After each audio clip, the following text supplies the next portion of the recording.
Two more things to remember. In addition to my 10,000 steps, there are two things I do all the time that have made a huge difference in my life. Two things that used to be a challenge for me but now come naturally. One is keeping my stomach engaged throughout the day, holding it tight as if someone were about to punch me in the gut. I'll explain this further in another change.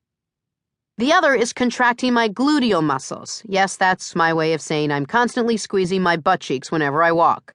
Classy. Clearly, I'm very fancy.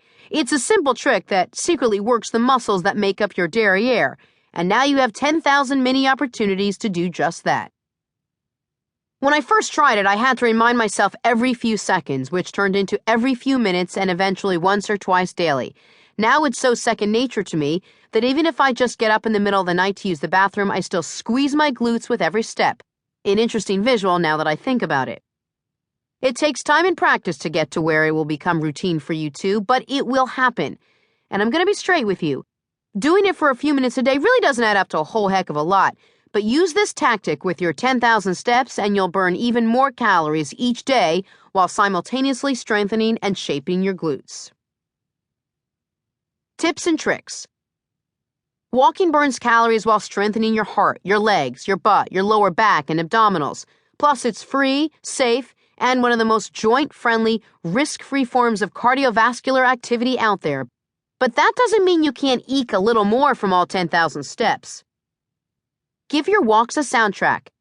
In a classic study out of Ohio State University, people who listened to music while walking felt less exhausted and went about 21% farther than usual. But pick the best type of tunes. Choosing songs with a faster tempo has been shown to boost a walker's pace, so take advantage of it. Not that I don't love Barbra Streisand, but power walking all around town to Memories just doesn't paint the most athletic picture. Quick tip. Tap your foot with each song and then count how many times you tap your foot in 1 minute. For slow to moderate walks, choose songs that range between 90 and 125 beats per minute. If you're a fast walker and want to get more steps in, stick with songs that range between 130 and 160 beats per minute. Then arrange your songs in the right order. Don't just hit shuffle on your music player. Instead, make a playlist of your all-time favorite songs, then arrange them from least favorite to can't live without, so your best songs won't play until halfway through your walk. That way you'll get a boost just when you need it most. Don't try to lengthen your stride.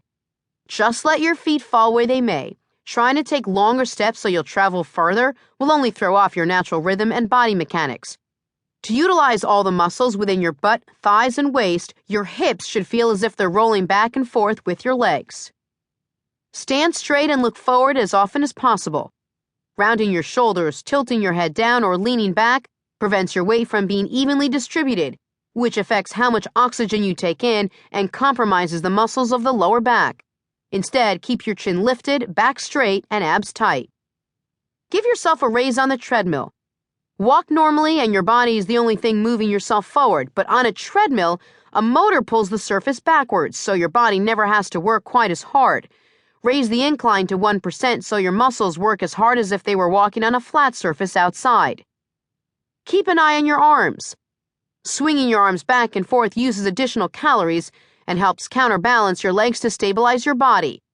Somewhere between nothing at all and the ridiculously hilarious but adorable sweeping arm swings my mom and her friends use is where I want you to live. Ideally, your elbow should be bent at a 90-degree angle. As you walk, pump your arms back and forth in a straight line, not at an angle, swinging your fists no farther forward than chest high. As you draw them back, your fists should line up by your hips. Then use your arms to speed things along. Your arms act as gear shifts. The quicker you swing them back and forth, the more your pace picks up. So if you feel your feet beginning to drag, try swinging your arms faster and your legs should fall in line. Glance down at your legs and feet. With each step, your toes, foot, ankle, knee, and hip should all be pointing straight ahead and be in line with one another. Land on the heel of each foot, roll forward onto the ball of the foot, and then push off with your toes. If your toe seems to roll inward or outward, you could either be a pronator or a supinator and may require special footwear to avoid aches and pains after this change becomes a habit. In that case, contact a podiatrist or visit a technical shoe store that caters to runners and walkers. Make adjustments when it's hot. High temperatures, humidity, and direct sun may cause your body to overwork itself.